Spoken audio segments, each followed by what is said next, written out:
Also potential for some snowfall too in parts of the Northeast tomorrow.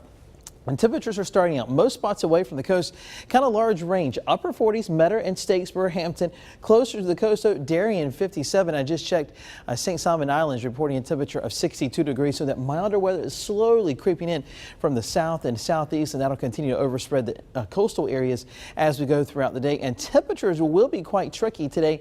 You can see along the coast, probably upper 60s, close to 70 degrees by late morning. Inland areas still in the 40s, and we'll continue seeing upper 50s inland by 2 o'clock, close to 70 for some spots like Savannah and for Richmond Hill later this afternoon. And then into the evening hours, that milder weather will continue pushing all the way to the deep inland areas before the colder air works in just before sunrise tomorrow. Now let's talk about the rain. It's headed our way. Quite a bit of wet weather moving across the Big Bend of Florida all the way back into parts of Mississippi and Alabama. This will continue tracking north and northeast. Not seeing any lightning strikes yet across the Gulf of Mexico, but would not be surprised if you have a few isolated thunderstorms late this afternoon into the early evening hours before the cold front swings through.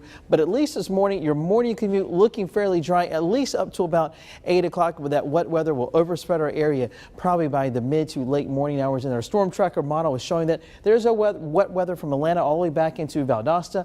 And zoom in a little bit closer, you can see by 9 o'clock this rain will quickly work in with some heavy downpours by late morning all the way through lunchtime today. We'll continue seeing that heavy rain. And many areas probably picking up maybe at least a ½ inch of rain. We'll finally get the rain slowly out of here by 3 o'clock tomorrow morning. Just a few scattered showers. And I do expect tomorrow that sunshine breaking through the clouds in the afternoon. Now, how much rain will we receive?